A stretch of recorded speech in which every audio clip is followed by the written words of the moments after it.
రెండవ పర్వతం గురించి చెప్తున్నాను, అదేంటంటే మౌంట్ సీనాయ్. చెప్పండి అందరూ కూడా, మౌంట్ సీనాయ్, సీనాయ్ పర్వతం. చదవండి, నిర్గమకాండ 34:2 చదువుతాం.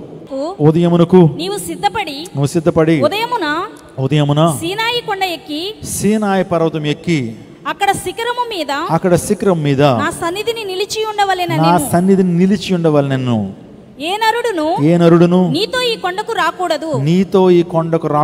ఏ నరుడును ఈ కొండ మీద ఎక్కడనైనాను కనబడకూడదు.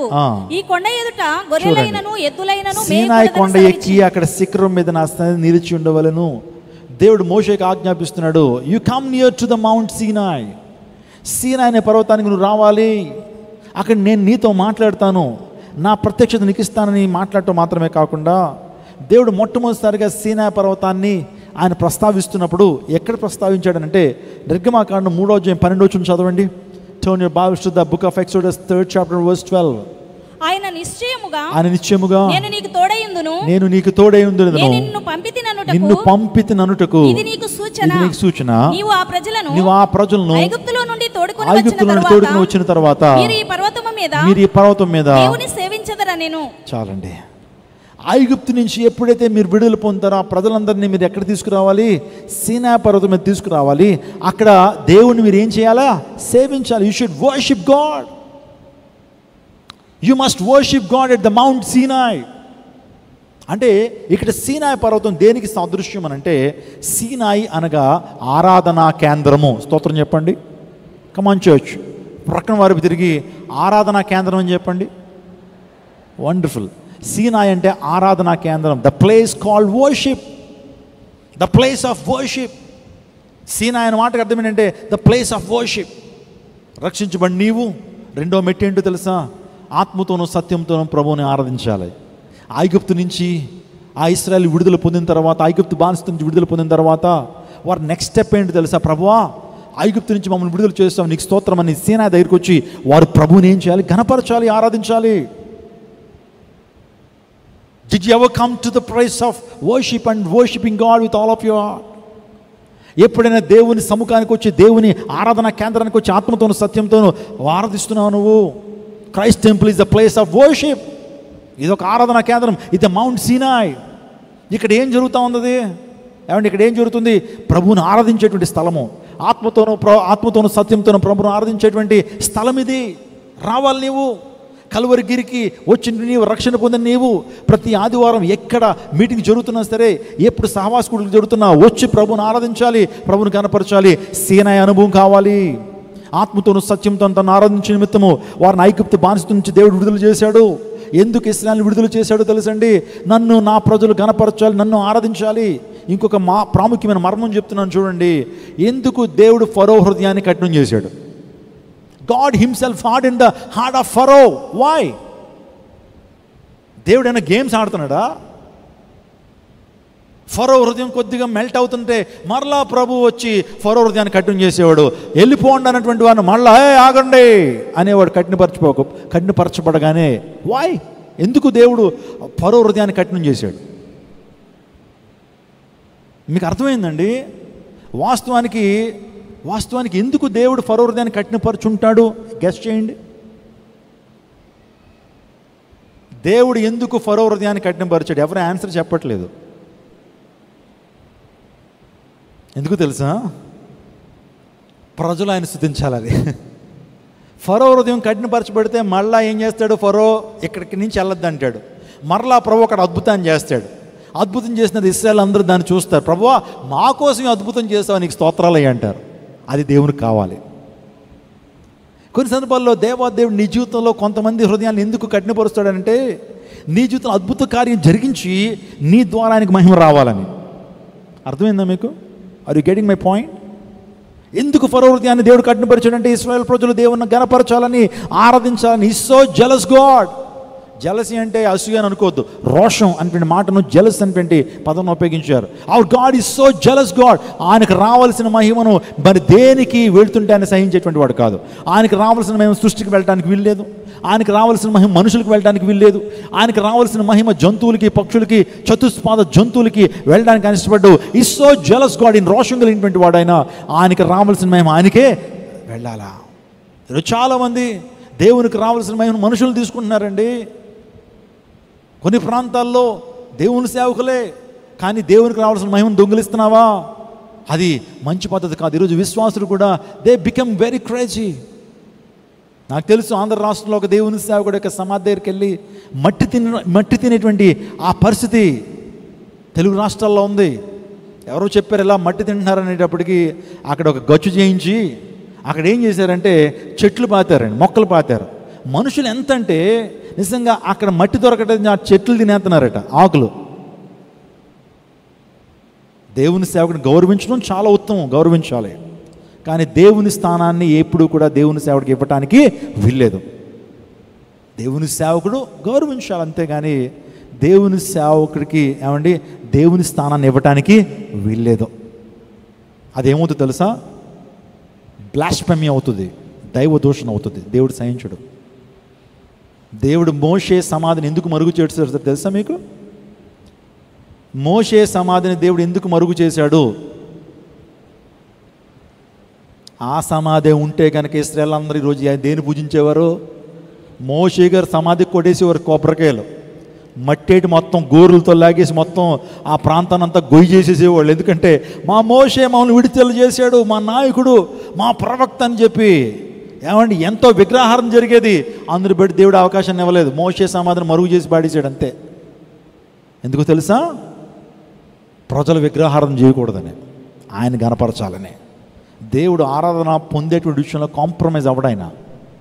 ఆయనకు రావాల్సిన మహిమ మరి ఏది కూడా పొందటానికి వెళ్ళటానికి ఇష్టపడ్డాయన. పరలోక రాజ్యంలో నిత్యము దేవదూతలందరూ కూడా పరిశుద్ధుడు పరిశుద్ధుడు పరిశుద్ధుడు జ్ఞాన ప్రతిగానాలతో ప్రభుని ఆరాధన చేస్తుంటే ఒకడో అనుకున్నాడు, మహోన్నతునితో నేను కూడా సమానంగా ఎంచుకుని నాకు కూడా ఆ ప్రైజ్ కావాలి, నాకు కూడా ఆ వర్షిప్ కావాలి, నన్ను కూడా ప్రజలు గౌరవించాలి, నన్ను కూడా ప్రజలు ఏం చేయాలి? ఆరాధించాలని మనసులో అనుకున్నాడట. మహోన్నతులతో సమానంగా చేసుకుంటాను మనసులో అనుకునేటప్పటికీ దేవుడు ఆ థాట్ కూడా ఏమండి పరలోక రాజ్యంలో ఉంచనివ్వలేదు. Get out. వెంటనే మహోన్నతమైన స్థలంలోంచి ఆ వ్యక్తిని తోసేస్తే వాడే ఎవరో లూసిఫర్ అంటే ఎవడో ఒక ఆర్కింజల్ అంటే ప్రధానమైనటువంటి దేవదూత, తేజో నక్షత్రమా, వేకువ చుక్క అని బిరుదులు పొందినటువంటి ఆ గొప్ప ఎవరో దేవదూత గర్వించి పడిపోయాడు. ఈ రోజున గర్వం నాశనానికి ముందు ఏమి నడుస్తుంది? గర్వం నడుస్తుంది. కాబట్టి ఎంత తగ్గించుకుంటే, ఎంత ఒదుగుంటే అంత మనం ఎదగలుగుతాం, ఎంత తగ్గించుకుంటే అంత అభివృద్ధి చెందగలుగుతాం. స్తోత్రం చెప్పండి. హల్లెలూయా. గర్వించిన వాళ్ళు ఏ ఒక్కరు కూడా ఏమంటే చరిత్రలో కనబడ్డారా? నెబుకద్నెజరు గర్వించాడు, పశుస్వభావం వచ్చి గడ్డి మేయలేదా? ఫరో గర్వించాడు, యెహోవా ఎవడో నా చేతుల నుంచి మీరు విడిపించగలిగినటువంటి సామర్థ్యం ఏ దేవుడికి ఉందని మాట్లాడినటువంటి ఫరో ఎర్ర సముద్రంలో పడి నాశనం అయిపోయి చచ్చిపోలేదండి. కాబట్టి గర్వించిన వాళ్ళు ఏ ఒక్కళ్ళు కూడా భూమి మీద బతకలేదనే విషయాన్ని జ్ఞాపకం చేస్తున్నాను. సీనాయి పర్వతం ఆరాధనకు అది కేంద్రంగా ఉంది. ఈరోజు ప్రభువుని ఎందుకు ఆరాధించాలి? ప్రభు మనల్ని ఎందుకు సృష్టించాడు తెలుసా? Why did God create you? ఊసిపోక. దేవుడి నుంచి ఏం ఎక్స్పెక్ట్ చేస్తున్నాడు అని అంటే, మనం జాగ్రత్తగా చూస్తే యెషయా గ్రంథం 43:21లో నా నిమిత్తము నేను నిర్మించిన నా జనులు నా స్తోత్రం చేయుదురు అన్నాడు. ఇక్కడ చాలా ఈ మాట నాతో చెప్పండి ఒకసారి. నా నిమిత్తము నేను నిర్మించిన నా జనులు స్తోత్రము ప్రచురింతురు అంటే అక్కడ మీనింగ్ అర్థమైపోతుంది. దేవుడు ఎందుకు తన ప్రజలను నిర్మించుకున్నాడట, ఎందుకు తయారు చేసుకున్నాడట? తనకు మహిమనిస్తారని, తనను మహింపరుస్తారని, దేవుని గణపరుస్తారని దేవుడు మనల్ని కలుగు చేశాడు. Why did God create Paul Emmanuel? Why did God create Paul Emmanuel? Why did God create you? నువ్వు ఆయనకి మహిమకరంగా జీవిస్తావని నిర్మించాడు ఆయన. అంతేగాని ఆ పర్పస్ వదిలేసి నీవు ఆయనకి మహిమార్థకరంగా జీవించకుండా వేరే రకంగా బ్రతుకుతున్నావు అనుకోండి, you don't have any purpose of your life. నీ జీవితానికి పర్పస్ లేదు. నీ జీవితానికి పర్పస్ ఉంది. అదేంటో తెలుసా? దేవునికి మహిమ తీసుకురావటమే, దేవుని కోసం జీవించటం. ఇశ్రాయేలీలు ఎర్ర సముద్రం నుంచి బయటకు వచ్చిన తర్వాత, ప్రభువా మా జీవితంలో ఎంత గొప్ప కార్యం చేసావు, నీకు స్తోత్రాలని చెప్పి ఎర్ర సముద్రం నుంచి బయటకు వచ్చిన తర్వాత ప్రభువుని ఆరాధించారు. వాళ్ళు ప్రభువుని ఆరాధించారు, ప్రభువుని గణపరిచారు. ఆ టైంలో మోషే యొక్క అక్కగారి పేరేంటమ్మా? మిరియాం. మిరియాం గారు తంబూర పట్టుకుని సితార పట్టుకుని ఏం చేసింది? ప్రభువుని ఆరాధించింది. ఆమె వయసు అప్పటికి 90 సంవత్సరాలు. ఎన్ని సంవత్సరాలు? మిరియాం వయసు ఎంతమ్మా? ఎర్ర సముద్రం నుంచి బయటకు వచ్చేటప్పటికి మిరియాం వయసు ఎంత? 90 సంవత్సరాలు. 90 సంవత్సరాలు రుద్రాలు కూడా ఏం చేస్తుంది? సితారా పట్టుకుని గంతులు వేస్తూ ఏం చేస్తుంది? దేవుణ్ణి ఆరాధన చేస్తుంది. మనకు 30 వచ్చాయి కానీ నిలబడలేం పాస్టర్ గారు, ఏం చేయలేం. 30కే బ్రదర్ రండి, మీటింగ్ జరుగుతున్నాయి, పరిచర్య ఉంది, చైర్లు ఇవ్వాలి, కొంత లైట్లు, ఇవన్నీ. పాస్టర్ గారు ఏజ్ అయిపోయింది కదా, యూత్ అయితే మేము చేస్తాం. ఎంతకి బ్రదర్ మీకు వయసు ఎంతంటే? 35 వచ్చేసినాయండి నిన్నే. 35కే నువ్వు ఓల్డ్ అయిపోతున్నావా? దేవుని కార్యాలంటే ఓల్డ్ అంటావు, కానీ కొన్ని పాపకార్యాలు చేయడానికి నీ స్టిల్ ఐఎమ్ యంగ్ అంటావు. What is this? నా ప్రియదేవశాంగమా, మిరియాము వయసు 90 సంవత్సరాలు. అప్పుడు దేవుని ఏం చేసింది? ఘనపరిచింది, ఆరాధించింది. నేను చెప్తున్నాను, దేవుని సన్నిధిలో నిలబడి ఆరాధన చేయండి. మీ శరీరాన్ని కలపండి, చప్పళ్ళు కొట్టండి, గట్టిగా కేకలు వేయండి, మీకున్న రోగాలు పోతాయి. స్తోత్రం చెప్పండి. మీలో చాలామందికి ఆక్యుపంక్చర్ థెరపీ మీకు తెలిసే ఉంటుంది. ఆక్యుపంక్చర్ థెరపీ అంటే మన అరిచేతులు అరికాళ్ళని మసాజ్ చేయడం ద్వారా, అక్కడ కొన్ని నాడుల్ని వారు ప్రెస్ చేయడం ద్వారా కొంత హీలింగ్ వస్తుందని నమ్మేటువంటి ఆ వైద్య విధానాన్ని ఆక్యుపంక్చర్ థెరపీ అంటారు. చైనాలో చాలా బాగా ప్రాచుర్యం, మన భారతదేశంలో కూడా వస్తుంది అనుకోండి. సో వాళ్ళు చెప్తున్నది ఏంటంటే, ఒక వ్యక్తి సో తను రెండు చేతులను ఎక్కువ సార్లు గట్టిగా కొట్టడం ద్వారా, అంటే క్లాప్ చేయడం ద్వారా, క్లాప్ చేస్తూ ఎప్పుడైతే గట్టిగా తన స్వరాన్ని అంతా ఉపయోగించి గట్టిగా ఎప్పుడైతే అరుస్తాడో సో మన యొక్క గుండెలో ఆర్టరీస్లో ఉన్నటువంటి బ్లాకేజెస్ క్లియర్ అయిపోతాయట. స్తోత్రం చెప్పండి. పాలిమాన్యుల్ చెప్పట్లేదు, ఇది చైనీస్ డాక్టర్స్ చెప్తున్న అంశము.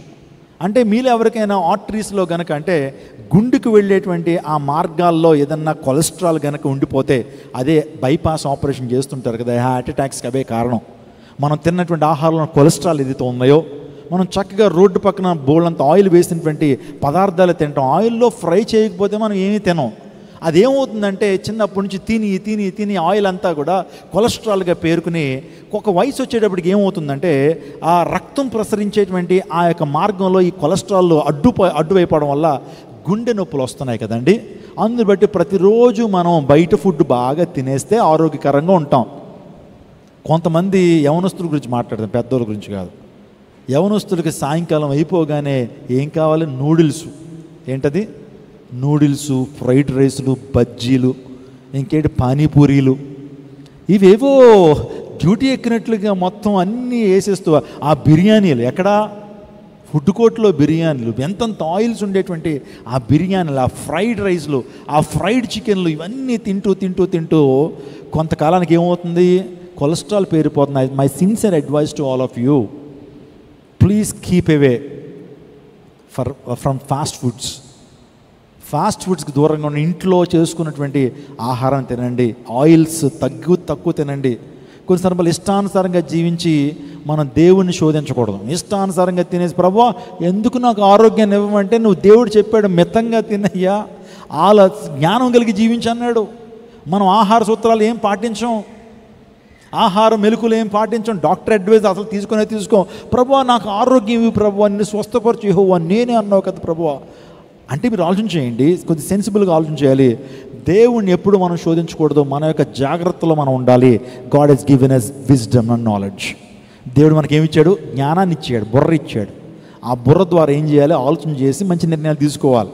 పిచ్చి నిర్ణయాలు తీసుకుని ప్రభువా నేను ఎందుకు కాపాడమంటే దేవుడు కాపాడు. రోడ్డు మీద 140, 160 కిలోమీటర్ స్పీడ్లో వెళ్ళి ప్రభువా యాక్సిడెంట్ కాకుండా నన్ను కాపాడంటే దేవుడు కాపాడు. నువ్వు వెళ్తుంది ఎంత? 180, 160. రోడ్డు మీద ఇష్టానుసారంగా వెళుతూ కాపాడంటే దేవుడు కాపాడు. God will not protect you. Understand my dear church? వాక్యం మీకు అర్థమవుతుందా? కొన్ని సందర్భాల్లో కొన్ని ఎక్స్క్లూసివ్ కేసెస్లో దేవుడు ఖచ్చితంగా కాపాడతాడు, కానీ మనం జ్ఞానంతో నడుచుకోవాలి. స్తోత్రం చెప్పండి. ఎక్కడి దాకా వచ్చింది? ఇప్పుడు మనం దేవుని స్తుతిస్తూ ఉన్నప్పుడు, చప్పట్లు కొట్టి చేతులు పైకెత్తి ఆరాధిస్తూ ఉన్నప్పుడు మీకు తెలియకుండానే మీలో ఉన్నటువంటి ఆర్టరీస్లో ఉండే కొలెస్ట్రాల్ ఏమవుతా ఉంది? తగ్గుతూ ఉంది. మీ బ్లడ్ ప్రెషర్ కంట్రోల్లోకి వస్తూ ఉంది. ఇంకా చెప్పాలంటే కొన్ని మార్పులు నీ శరీరంలో జరుగుతూ ఉన్నాయి. ఎప్పుడైతే హృదయపూర్వకంగా ఆనందంగా ప్రభువులు ఆనందిస్తూ ఉంటావో నీలో ఉన్న చింతలన్నీ పోవడం మాత్రమే కాకుండా నువ్వు ఆరోగ్యాన్ని సంతరించుకుంటావు. ఆమెను చెప్పండి. నేను చెప్పడం కాదు, డాక్టర్స్ చెప్తున్న మాట.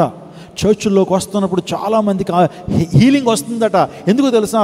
వారు ఎంతో మనశ్శాంతిగా, ఎంతో మనసంతా కూడా ఎంతో మనశ్శాంతిగా పెట్టుకుంటూ దేవుని కనపరుస్తున్నారు కాబట్టి చాలా రోగాల నుంచి వారికి ఏమొస్తుంది? విడుదల వస్తుంది. ఎందుకంటే ఆ యాక్టివిటీ అనేది మంచిది.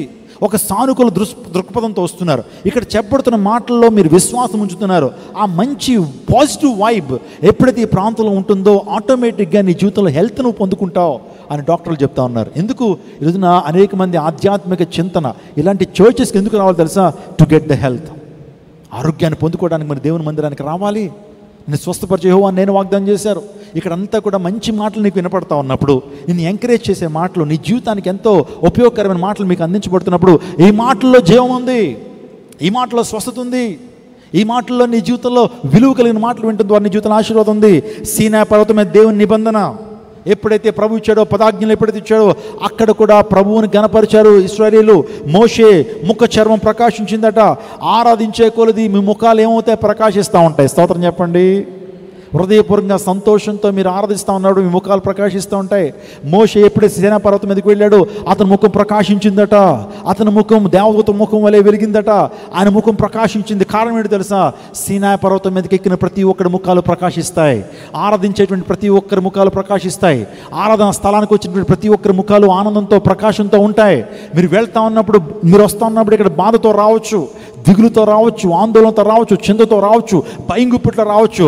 When you receive the word from God, దేవుని నుంచి ఒక వర్డ్ రిసీవ్ పొందుకున్నప్పుడు ఆనందంగా వెళ్ళటం నేను గమనిస్తాను. స్తోత్రం చెప్పండి. హల్లెలూయా. ఎప్పుడైతే చర్చ్ నుంచి మీరు అలా మూవ్ అవుతుంటారో you are carrying the blessings from almighty God, you are carrying the blessings of a God. దేవుని యొక్క ఆశీర్వాదాన్ని మీరు క్యారీ చేసుకుంటూ వెళ్తా ఉన్నప్పుడు నవ్వుతూ వెళ్తూ ఉంటారు. నిజంగా ఇక్కడికి వచ్చిన తర్వాత మీ పాపాన్ని ఈ ప్రాంతంలో విడిచిపెట్టి, అయ్యా నన్ను క్షమించండి అయ్యా, ప్రభువా నీకు విరోధంగా నేను పాపం చేశాను అయ్యా, చిన్న చిన్న సులువుగా చిక్కులు పట్టు పాపాలు నన్ను నిలబెట్టి చేసినాయి అని ప్రభు బాల దగ్గరకు వచ్చినప్పుడు ఆ పాప క్షమాపణ పొందుకుని ఇంటికి వెళ్తున్నప్పుడు ఒక వరల్డ్ కప్ సాధించినటువంటి విజయ వీరుడుగాను వెళ్తూ ఉంటావు. స్తోత్రం చెప్పండి. హల్లెలూయా. ఏమంటే ఇండియన్ టీం వరల్డ్ కప్ సాధిస్తే ఎలా వస్తారండి ఇండియాకి? క్రికెట్లో వరల్డ్ కప్ సాధిస్తే మొత్తం కప్ అంతా కూడా రోడ్ల మీద ఊరేగించుకుంటూ, ఏమంటే హర్షధ్వానాల ద్వారా అన్నీ కూడా గణపరుచుకుంటూ వాళ్ళు వస్తుంటారు. నిజమే, దేవుని సన్నిధికి వచ్చి నువ్వు వెళ్తున్నప్పుడు నిజంగా అంత గొప్ప సంతోషాన్ని ప్రభుత్విస్తాడు. నీ సన్నిధిలో ఒక్క దినము గడుపుట, నీ సన్నిధిలో ఒక్క దినము గడుపుట 1000 దినాల కంటే శ్రేష్టం. నీ సన్నిధిలో సంపూర్ణ సంతోషం ఉంది, నీ కుడి చేతిలో నిత్య సుఖములు ఉన్నాయి. Praise God. హల్లెలూయా. ఎంతమంది అండి ఆ అనుభవాన్ని కలిగి ఉంటున్నారు? క్రైస్ట్ టెంపుల్కి మీరు వస్తున్నప్పుడు ఎంతో దూరభారాల నుంచి వస్తున్నారు, చాలా దూరాల నుంచి వస్తున్నారు నాకు తెలుసు. కానీ how are you feeling? How do you feel when you come to the presence of God? How do you feel when you come to the place called worship? మీరు ఎప్పుడైతే సీనాయి పర్వతం అని అంటే, Christ temple is nothing but Mount Sinai. ఈ యొక్క ఆరాధన స్థలం సీనాయి పర్వతానికి సదృశ్యంగా ఉన్నట్లయితే ఈ సీనాయి పర్వతం దగ్గరికి వస్తున్నప్పుడు ప్రభువుని గణపరుస్తున్నప్పుడు మీరు ఎలా ఫీల్ అవుతారు? నా మటుకు నేను ఆదివారం వచ్చిందంటే చాలా ఆనందంగా ఉంటుందండి. దేవుని గణపరుస్తున్నప్పుడు, దేవుని ఆరాధన చేస్తున్నప్పుడు, మీ యొక్క సంఘాన్ని పరిశుద్ధులను చూస్తూ ఉన్నప్పుడు నా హృదయం పొంగిపోద్ది. మార్నింగ్ బ్రేక్ఫాస్ట్ ఉండదు. ఆల్రెడీ శనివారం రాత్రి మాకు ఎలాగో ఫాస్టింగ్ ఉంటుంది. కానీ ఇప్పటికి నేను చెప్తున్నాను, సుమారుగా రాత్రి నిన్న మధ్యాహ్నం నుంచి నాకు ఏ విధంగా ఫుడ్ లేదు, జస్ట్ లిక్విడ్స్ మాత్రమే ఉన్నాయి. కానీ ఎందుకు ఇంత సంతోషం ఎందుకు ఉంటుందంటే దేవుని సన్నిధిలో ఉన్నటువంటి సంతోషం అంత గొప్పది. Praise God. హల్లెలూయా. ఆకలి గుర్తురాదు, దాహం గుర్తురాదు, ఇంకా చెప్పండి ఇంకేవేవో ఇక్కడ ఏవేవో చేయాలని కాదు, కానీ దేవుని సన్నిధిలో ఉన్నటువంటి ఆనందము చాలా గొప్పది. This the place of worship. ఇది ఆరాధన కేంద్రము. కాబట్టి దేవుని కనపరుస్తున్నావా? దేవుని ఆరాధించే ఆత్మతో సత్యంతో ప్రభుని ఏం చేయాలి? ఆరాధించాలి. అర్థం 3వ పర్వతం గురించి మాట్లాడుతున్నాను.